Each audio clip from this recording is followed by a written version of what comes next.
Chers compatriotes, ce matin c'était de rappeler aux grands hommes qui ont chanté pour moi quand j'étais en prison. Ils sont les plus forts. Le groupe d'artistes qui avait chanté pour moi. Ça me fait un rappel. Et ça donne aussi l'audace de dire que nous ne sommes plus loin de la victoire. Car quand tu vois un mouton qui broute partout, il ne peut plus faire sélection des herbes à brouter, c'est que sa mort certaine n'est plus loin.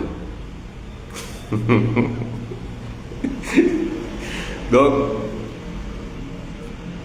tout ce qui se passe en Guinée ici, rien ne m'étonne maintenant. Rien ne m'étonne. Restons sereins. Je sais que tout le monde est en prison comme moi, c'est pourquoi j'ai aimé libérer, parce qu'il faut que les gens soient libérés. Il faut que la Guinée soit libérée. Il faut que tout le monde, en ce qui le concerne, rentre dans le jeu. Il faut que tous les Guinéens prennent conscience. Nous avons tout ici en Guinée. Nous possédons tout ici en Guinée. Mais nous sommes pauvres. Donc, la Guinée est considérée comme un pauvre assis sur un sac d'or qui pleure. Qu'est-ce qui ne va pas chez nous? Qu'est-ce qui ne va réellement pas? Abdoulaye Wade avait dit un temps, il dit la Guinée c'est un pays béni, mais les habitants sont maudits. Ça fait mal à Lansana Conté. Mais ce que nous sommes en train de vivre là, c'est déplorable. C'est déplorable. Ça ne marche pas comme ça. Ça ne marche pas comme ça. Il faut que tout Guinéen conscient ait pris de paix et de justice laisse l'ethnie à côté, laisse la région à côté, laisse la famille à côté, laisse le clan à côté et la tribu à côté.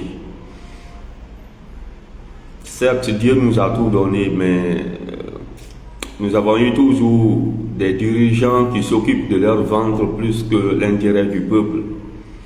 Actuellement, nous avons compris que le coup d'État n'était pas fait à l'intérêt du peuple. Le coup d'État là n'a pas été fait pour sauver le peuple.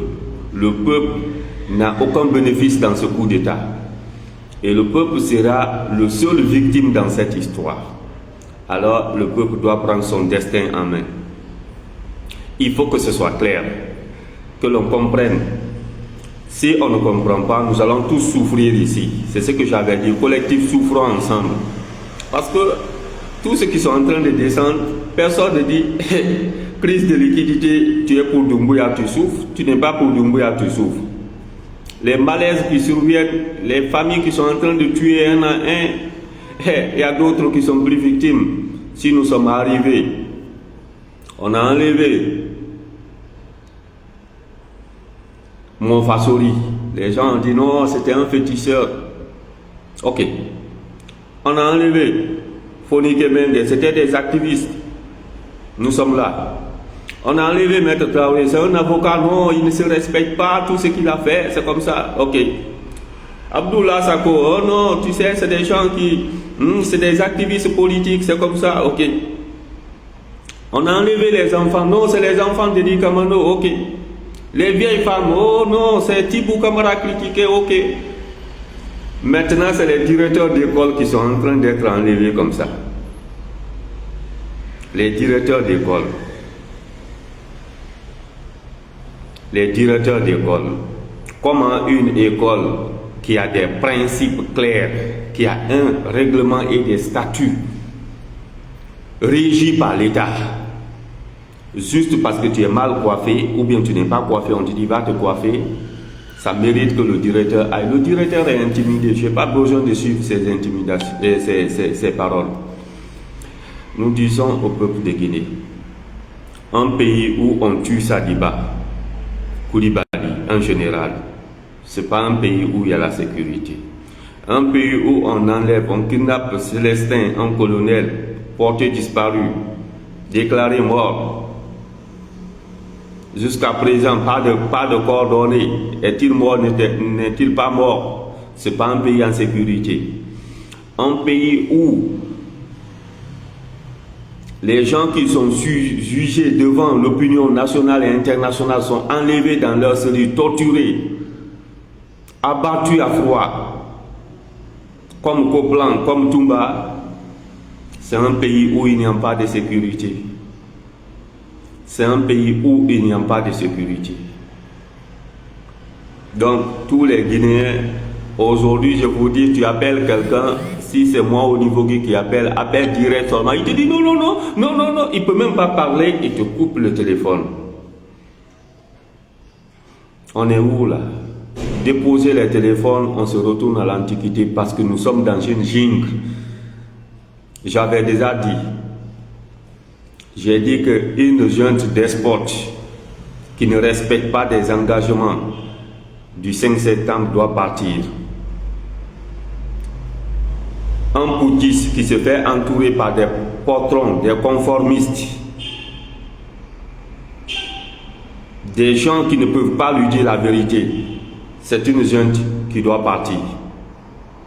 Un chef de junte qui n'a aucune ambition que de gérer les ressources de l'État qui sont censées être partagées à tous les citoyens, il le gère comme si c'était l'argent de sa poche, il doit déguerpir. Chers Guinéens, la Guinée de 1958 est où? La Guinée de 2007 est où? Les syndicats de 2007 sont où? Les syndicats de 1958 sont où? Le pays, Donald Trump avait raison, go. La Guinée fait partie des pays de merde. Ah oui, c'est très pragmatique en fait. C'est déplorable, c'est dégueulasse.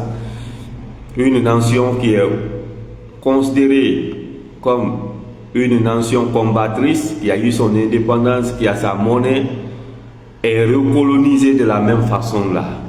C'est-à-dire, l'actualité que nous vivons est pire même que quand les Blancs nous colonisaient, quoi. C'est pire, quoi. C'est-à-dire, au lieu que ce ne soit des colons blancs, c'est maintenant des colons noirs. C'est vraiment déplorable. La situation de Toumba, ce que je sais de Toumba. Toumba en prison, Toumba a été la première personne où j'étais dans ma cellule, personne n'osait pas à venir me rendre visite. Je rends gloire à Toumba aujourd'hui. Si tu es mort, vraiment je te rends gloire. Si tu n'es pas mort, je prie pour toi que tu survives, parce que je vais le dire. Depuis le procès, je ne me suis pas intéressé à personne pour le parler. Toumba a été le premier Guinéen à la maison centrale à me visiter. Parce que vous avez vu, j'ai été jugé avec ceux qui ont commis les crimes contre le vieux Doura. J'étais dans la même cellule que les gens là. Toumba aujourd'hui, qu'on dise quoi de lui, moi je retiens à lui une image d'un homme qui se sacrifie pour les autres. Certes, si tu es mort, personne n'a décidé que tu partes comme ça. Mais c'est le putschiste qui a décidé, c'est le boucher. Un boucher, lui, il voit tout le monde comme des animaux. Hein. Et le boucher qui est là, il voit tout le monde comme des animaux. Lui, il ne sait pas si tu es humain, mais il voit tout le monde comme des animaux. Donc ton tour arrive, il tabac sans arrière-pensée. Parce que il a commencé à abattre les gens depuis le temps d'Alpha Condé avec sa milice. Tout le monde le voyait, tout le monde l'a vu, les vidéos existent, les preuves existent. Et je vois des Guinéens qui se lèvent c'est lui qui prend le temps de le supporter. Mon frère, il faut que tu revoies ta cervelle. Ce putschiste-là n'est pas à supporter. Ce putschiste-là doit déguerpir. Ce putschiste-là doit partir avec son clan. Si tu as ta cervelle en place, ouais, il faut réfléchir maintenant, dire quelle stratégie il faut appliquer pour faire partir ce putschiste. Certes, j'avais dit ici, le putschiste, c'est un mauvais perdant. C'est un mauvais perdant. C'est un mauvais perdant. Et il est prêt à assassiner la moitié du peuple avant sa défaite. Donc soyez très attentifs. Moi, mon problème est que je n'ai pas de problème avec sa personne. J'ai le problème avec sa personnalité, qui est une personnalité morale. Alors, combien de Guinéens sont portés disparus? Le coup d'État a fait perdre la vie à plus de 300 Guinéens, a entraîné 300 veuves, a entraîné plus de 600 orphelins. Le coup d'État du 5 septembre. Une fois à Gérékoré, selon les sources officielles, plus de 300 personnes sont tombées, plus de 300 enfants sont restés là, des pères de famille sont restés là. Combien de jeunes ont été abattus sur l'axe?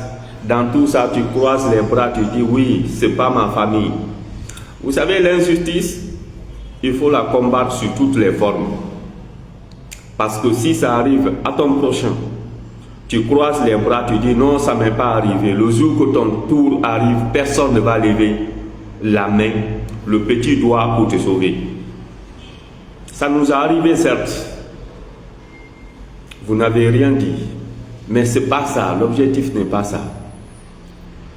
L'objectif, c'est notre nation qui dispose de toutes les ressources, mais qui est encore sur le banc des accusés. C'est-à-dire les pays les plus endettés. Les dettes que la Guinée avait avant l'avènement du CNRD se sont multipliées par 20. Alors, comment voulez-vous que la Guinée avance avec des gens qui sont prêts à assassiner leurs compatriotes comme des animaux? Il n'y a pas de loi. Vous avez vu, ils ont violé leur charte, ils ont violé la constitution, ils sont en train de violer même les statuts des écoles privées ou des écoles publiques. Donc, la loi s'applique aux pauvres, quoi. La loi s'applique à ceux qui ne sont pas des décidents, ceux qui ne dirigent pas.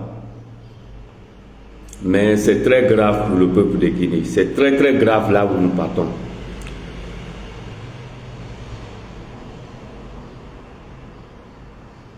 Je prie tout le monde à prendre conscience. Parce qu'aujourd'hui, c'est arrivé au directeur. Il faut savoir que tous les enseignants qui ont les enfants des forces spéciales dans vos écoles, là, faites attention. Vous ne faites pas attention, vous serez portés disparus. Comment dans une école, les enseignants doivent avoir peur de l'élève. Alors, l'élève te donne des ordres. Surtout, ce n'est même pas aux enseignants, c'est au directeur, là. C'est au directeur. Ah, la Guinée, la pyramide est renversée ici. C'est le pays de tous les paradoxes. C'est le pays de tous les paradoxes. Ce pays fait honte maintenant.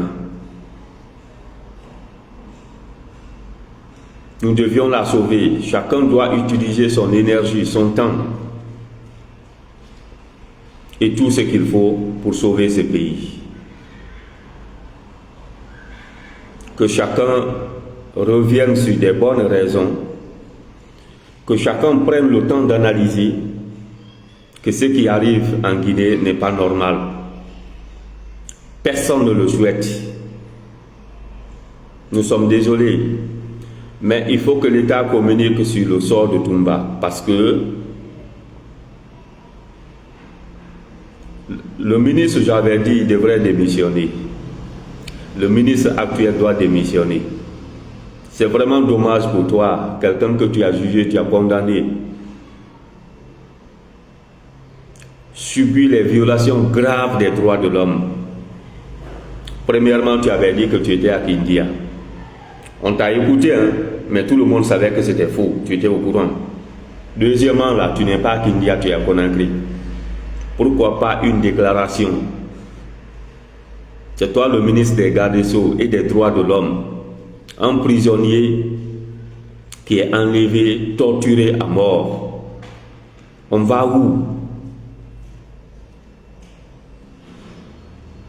On va où avec ça?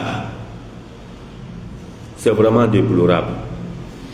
Que chaque Guinéen prenne le temps d'analyser ce qui se passe dans le pays et prenne ses responsabilités en tant que citoyen épris de paix et de justice pour libérer ce pays.